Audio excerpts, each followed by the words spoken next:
இந்த கொரியன் படத்தை பார்த்து நான் இந்த அளவுக்கு டிஸ்டர்ப் ஆகும்னு நினச்சி கூட பார்க்கல. முக்கியமாக இந்த படத்தோடைய கிளைமேக்ஸ்க்கு நான் லிட்ரலி அழுதுட்டேன். வீடியோ மறக்காமல் சேவ் பண்ணி ஷேர் பண்ணிக்கோங்க.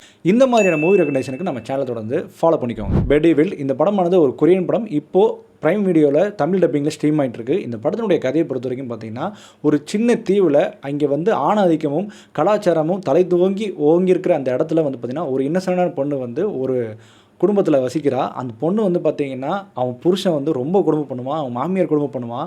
அவன் புருஷன் என்னென்னா, அந்த பொண்ணை வச்சுட்டு வேற ஒரு பொண்ணு கூட வந்து தகாத உறவு வச்சுப்பான். ஒரு 8 வயசில் ஒரு குழந்தையும் இருக்குது. ஆனால் அவங்க அப்பாங்காரன் அந்த பொண்ணுக்கிட்டையுமே தகாத மாதிரி ட்ரை பண்ணுவான். ஆனால் அங்கே நடக்கிற விபரீதமோ வேறு. ஸோ இதை நோக்கி தான் அந்த படத்துடைய கதை போகுது. இந்த படம் வந்து ஃபஸ்ட் ஆஃப் ஃபுல்லாகவே நீ ரொம்ப டிஸ்டர்ப் பண்ணுச்சு. என்னடா இப்படி கொடுமை பண்ணுறீங்க அப்படின்ற மாதிரி இருந்துச்சு. பாவண்டா அவ்வளோ தயவுசெய்து விட்டுருங்கடா அப்படின்ற மாதிரி நம்மளை அறியாமல் நம்மளை கேட்க தோன்ற அளவுக்கு இந்த படம் ஃபஸ்ட் ஆஃப் வந்தது.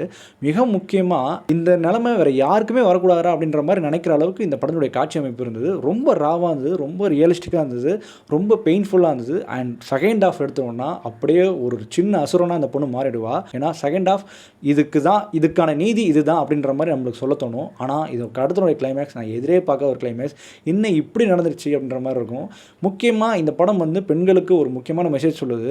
கண்டிப்பாக லேடிஸ் பார்க்க வேண்டிய படம். அட் த சேம் டைம் வந்து பார்த்திங்கன்னா 18+ மட்டுமே பார்க்கக்கூடிய படம். ஏன்னா இந்த படத்தில் நிறைய நியூடிட்டி இருக்குது அண்ட் நிறைய வயலன்ஸ் இருக்குது. ஸோ இந்த படம் மஸ்ட் வாட்ச். நீங்கள் பார்த்ததுக்கப்புறம் நீங்கள் எப்படி ஃபீல் பண்ணின்றதை மறக்காமல் கமெண்ட் செக்ஷனில் சொல்லுங்கள். ஸோ இந்த மாதிரியான மூவி ரிவ்யூஸ்க்கு மூவி ரெகக்னேஷன் நம்ம சேனல் தொடர்ந்து ஃபாலோ பண்ணிக்கோங்க.